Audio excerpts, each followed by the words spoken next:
নমস্কার বন্ধুরা, তিন দিদির হেসেলে আরেকটা নতুন এপিসোডে সবাইকে স্বাগত জানাই। আজ 25শে বৈশাখ, কবিগুরু রবীন্দ্রনাথ ঠাকুরের জন্মদিন। কথায় বলে বাঙালির 12 মাসে 13 পার্বণ। এই 13 পার্বণের মধ্যে কিন্তু অন্যতম হলো আজকের এই রবি পার্বণ। আমরা সবাই কিন্তু ছোটবেলা থেকেই আজকের দিনটা বিভিন্ন রকম অনুষ্ঠানের মাধ্যমে পালন করে এসেছি। আজকে আমাদের এই হেসেলে আমাদের ইচ্ছে যে ঠাকুরবাড়ির কিছু রান্না আপনাদের করে দেখাই। যদিও যে পদটা আমরা বেছেছি এই পদটা রবীন্দ্রনাথের ব্যক্তিগত পছন্দের তালিকায় কতটা ছিল সেই ব্যাপারটা আমি ঠিক জেনে উঠতে পারিনি, তবে এই রান্নাটা ঠাকুরবাড়িতে করা হতো এটুকু আমি জানতে পেরেছি এবং সেই জানার ভিত্তিতেই আজকে এই রেসিপিটা আপনাদের সাথে শেয়ার করছি। তবে ইচ্ছে রইল পরবর্তী কোনো এপিসোডে রবীন্দ্রনাথের ব্যক্তিগত পছন্দের কিছু রান্না আপনাদের করে দেখানো। তাহলে চলুন দেখাই আপনাদের সামনে আজ আমরা কি রান্না করব। আজ আমরা বানাবো হচ্ছে ঠাকুরবাড়ি স্টাইলের স্পেশাল মুগ পটল। তার জন্য যা যা উপকরণ ব্যবহার করছি দেখে নিন। এখানে নিয়েছি আমরা 8টা পটল। পটলগুলো এইভাবে ছাড়িয়ে নিয়েছি, কিছুটা খোসা রেখেছি আর কিছুটা ছাড়িয়েছি। পটলগুলো আপনারা চাইলে কেটেও নিতে পারেন, তবে যেহেতু আমাদের এখানে পটলগুলো খুব বড় মাপের ছিল না বলে আমি গোটাই রেখেছি। তবে ছাড়িয়ে নিয়ে গাটা আমি ছুরি দিয়ে চিড়ে দিয়েছি যাতে ভেতরে নুন মিষ্টি এবং মশলাটা ভালোভাবে ঢুকতে পারে। এছাড়া যা যা উপকরণ আমি ব্যবহার করছি এখানে দেখুন, নিয়েছি 1 কাপ সোনা মুগ ডাল, নিয়েছি 1 কাপ দুধ। আপনারা একটা জিনিস দেখবেন, ঠাকুরবাড়ির রান্নায় বিশেষত নিরামিষ রান্নায় কিন্তু দুধের ব্যবহারটা প্রায়শই করা হতো। অনেক সময় ঝোলের ক্ষেত্রে পুরোটা জল না দিয়ে অনেকাংশে দুধের ব্যবহার করা হতো।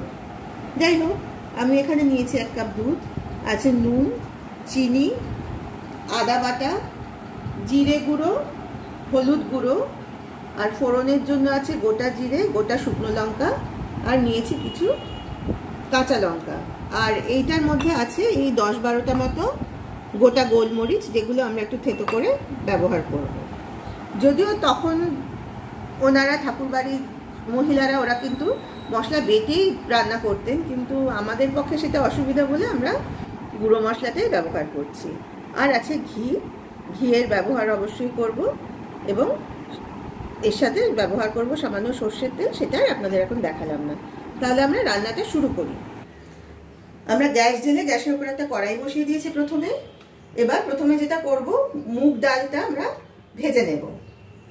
তবে ভাজাটা কিন্তু খুব বেশি কড়া করবেন না, মাঝামাঝি ভাবে ভাজবেন।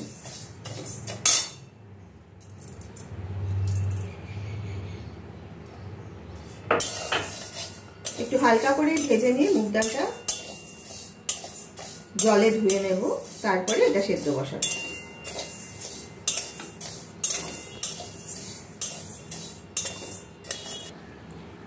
আমাদের মুগ ডালটা ভাজা হয়ে গেছে, আমরা ডালটা ধুয়ে নিয়েছি। এবার গ্যাসে একটা অন্য কড়াই বসিয়ে তার মধ্যে গরম জল বসিয়ে দিয়েছিলাম, তার মধ্যে এবার মুগ ডালটা দিয়ে দিচ্ছি।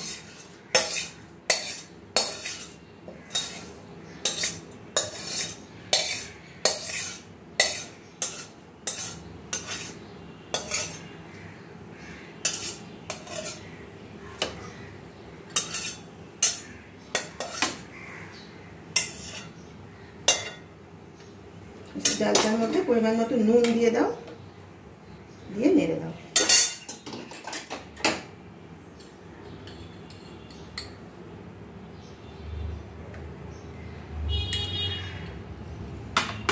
এবার একটা ঢাকা দিয়ে দাও, বরং ডালটা সেদ্ধ হতে থাক।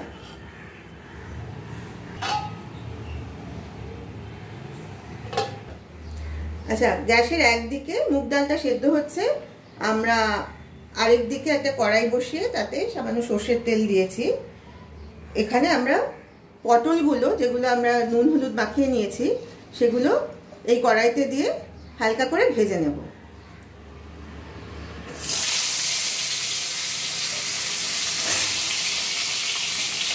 আমি যেখানে রান্নাটা দেখেছিলাম সেখানে কিন্তু পটলটা না ভেজেই ওরা মুগ ডালের মধ্যে দিয়ে দিয়েছিল, কিন্তু আমি সেটা ঠিক ভরসা পেলাম না, সেজন্য আমি হালকা করে ভেজে নিচ্ছি যাতে কাঁচা গন্ধটা না থাকে, তবে একটু কড়া করে কিন্তু ভাজবো না। আমাদের পটলগুলো কিন্তু হালকা করে ভাজা হয়ে গেছে, আমরা এর থেকে আর বেশি ভাজবো না, বাকিটা ডালের সঙ্গেই সেদ্ধ হবে। এবার ভাজা পটলগুলো আমরা একটা বাটিতে তুলে নিচ্ছি।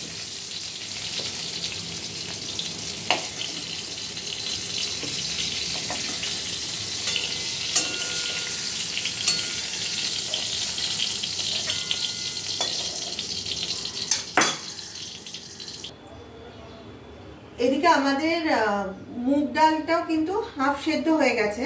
এবার আমরা এই ভাজা পটলগুলো মুগ ডালের মধ্যে দিয়ে দেব।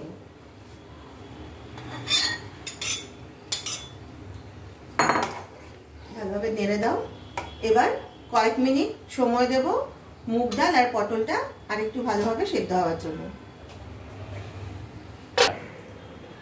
একদিকে আমাদের মুগ ডাল আর পটলটা সেদ্ধ হচ্ছে, আমরা অন্যদিকে আবার অন্য কড়াইটা বসিয়ে দিয়েছি। এর মধ্যে ওই পটল ভাজার যে তেলটা ছিল তার মধ্যে আমরা দিয়ে দেব 1 চামচ ঘি।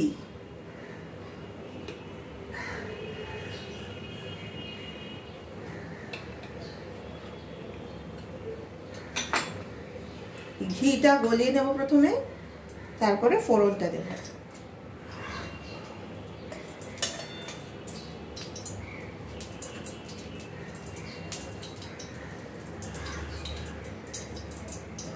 ঘিটা গলে গেছে। এবার আমরা দেব ফোড়নে হাফ চামচ মতো গোটা জিরে আর 4টে গোটা শুকনো লঙ্কা।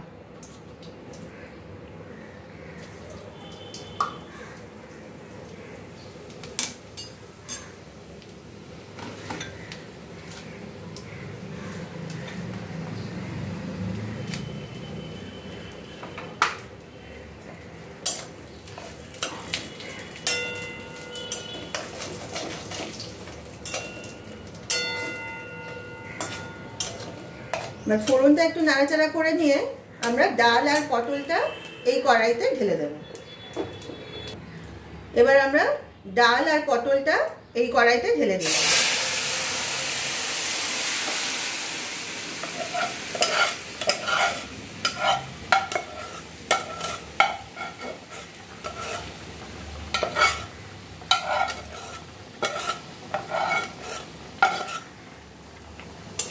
একটু নেড়ে দাও।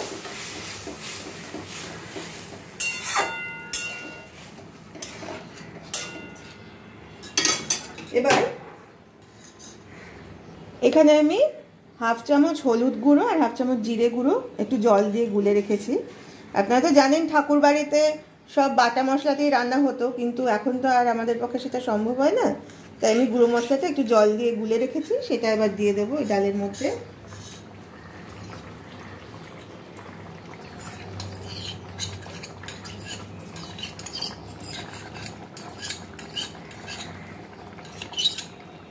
এবার দিয়ে দেবো 1 চামচ মতো আদা বাটা।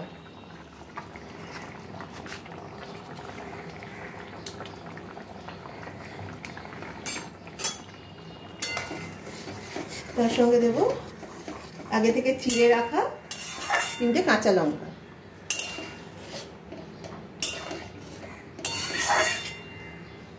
আর দেবো কিছু পরিমাণ চিনি। চিনিটা আপনারা আপনাদের স্বাদ মতন দেবেন, কেউ চাইলে নাও দিতে পারে, তবে একটু চিনি দিলে এই ধরনের রান্নার টেস্টটা ভালো হয়। এবার এবার একটু ঢাকা দিয়ে রাখবো, এটা কিছুটা সময় ফুটবে। এবার আমরা কড়াইয়ের ঢাকাটা তুলে দেখি, আশা করি ডাল আর পটল দুটোই ভালোভাবে সেদ্ধ হয়ে গেছে। দিদি একটু দেখে নাও সেদ্ধটা, পটলটা সেদ্ধ হয়েছে কিনা। হয়ে গেছে না? আচ্ছা, এবার তাহলে এর মধ্যে দুধটা দিয়ে দাও। দুধটা দিয়ে ভালোভাবে নেড়ে দাও, আর তারপর এই যে থেতো করে রাখা গোলমরিচটা এর মধ্যে দিয়ে দাও।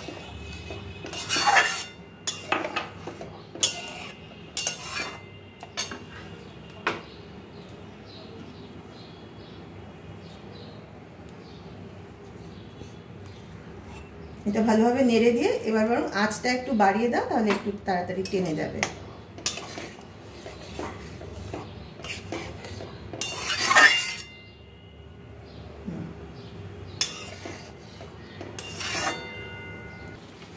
আমাদের আজকের রান্না মুগ পটল একেবারে শেষ পর্যায়ে চলে এসেছে। এখানে ডাল আর পটল সবই সেদ্ধ হয়ে গেছে। এবার আমি আর 1/2 চামচ মতো ঘি এতে দিয়ে দিচ্ছি, তারপরে বাটিতে ঢেলে পরিবেশন করে দেব। একবার নেড়ে দিলাম, ব্যাস রেডি হয়ে গেছে আমাদের আজকের রান্না। তাহলে একেবারে তৈরি হয়ে গেছে আমাদের আজকের রেসিপি, ঠাকুরবাড়ির স্টাইলের নিরামিষ মুগ পটল। গন্ধটা তো খুবই সুন্দর বেরিয়েছে, তবে দুঃখের বিষয় সেটা তো আর আমি আপনাদের সাথে শেয়ার করতে পারছি না। তাই আপনাদের সকলের কাছে আমার অনুরোধ, আপনারা কিন্তু একবার অন্তত এইভাবে এই রান্নাটা করে খেয়ে দেখবেন। আশা করি সবারই খুবই পছন্দ হবে। আর ভিডিওটা যদি ভালো লাগে তাহলে অবশ্যই একটা লাইক দেবেন এবং শেয়ার করবেন আপনাদের পরিচিত সকলের সঙ্গে। আর যারা যারা এখনো অবধি চ্যানেলটাকে সাবস্ক্রাইব করেননি তাদের কাছে আমার অনুরোধ, প্লিজ চ্যানেলটা তাড়াতাড়ি সাবস্ক্রাইব করুন। আজ তাহলে এই পর্যন্তই। সবাই ভালো থাকুন, আর আজকের এই বিশেষ উৎসব সবাই খুব ভালোভাবে পালন করুন। সবাই সুস্থ থাকুন, আনন্দে থাকুন এবং অবশ্যই সাংস্কৃতিক আবহে থাকুন। কালকে আবার আপনাদের সঙ্গে দেখা হবে একটা নতুন রেসিপি নিয়ে। আজ তাহলে আসি, নমস্কার।